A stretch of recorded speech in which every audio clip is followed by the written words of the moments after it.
Добре дошли, скъпи гости!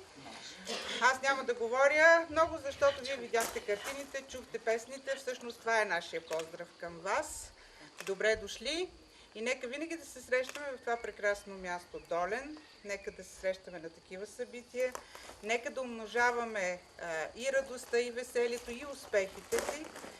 И най-вече да честваме българското и това, което предстои утре, Великия български ден. Добре дошли отново. Опитваме се да направим нещо, ще опитаме да направим някакъв комитет, нещо, което да спаси, защото ние си разбазарихме светините. Виждате как падат къщи български, които са строени с невероятна любов. Виждате, че всяка къща в Ковачевица, в Долен е различна от другата. Всеки е влагал любовта си, всеки е влагал чувството, което е споделял с останалите селени. Църквата е строена от хората с доброволен труд и в същото време ние, съвременниците, които трябва да оставим на децата си, разрушаваме, вместо да строим. Затова моля всички, които моля за съпричастие, т.е. не за друга, а просто разказвайте навсякъде за това, което сте видели. Нека да го приемем като начало на едно творческо сътрудничество, да издирваме всички наши таланти и да ги популяризираме.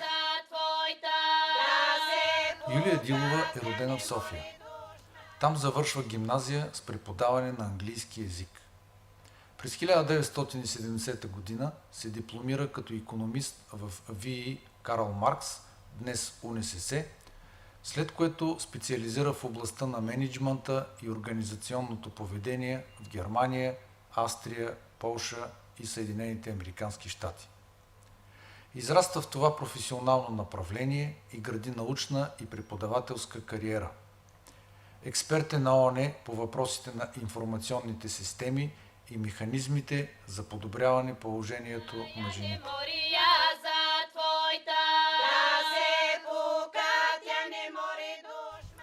От 1989 до 1991 година е гост-професор в Станфордския университет в Калифорния.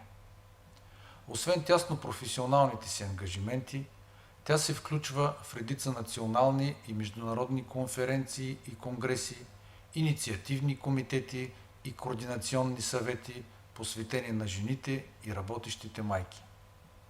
С тази тема са свързани и част от нейните академични изследвания и консултантската й практика.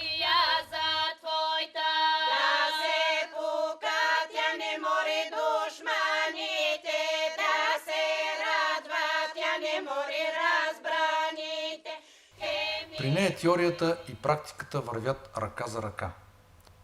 Професор Дилова е от тези хора, които са отдадени напълно на каузата, за която работят. Като изследовател на творчеството, тя подкрепя както съвременните български творци, така и безименния народен гений. Мотивацията на Юлия да колекционира носии е породена точно от това желание да се докосне по един или друг начин до народното изкуство. Да изрази признанието си към тази форма на традиционна култура. Тя има интересен поглед към текстила във всичките му варианти и го възприема като олицетворение и символ на трудолюбивите български жени. Като изследовател, работеща майка и жена в България, никой не разбира по-добре от Юлия Дилова техните лишения и упорит труд в стремежа им към създаване на красота. Като колекционер, тя им дава най-висока оценка за техните майсторски умения. Не мори я за твоята, да се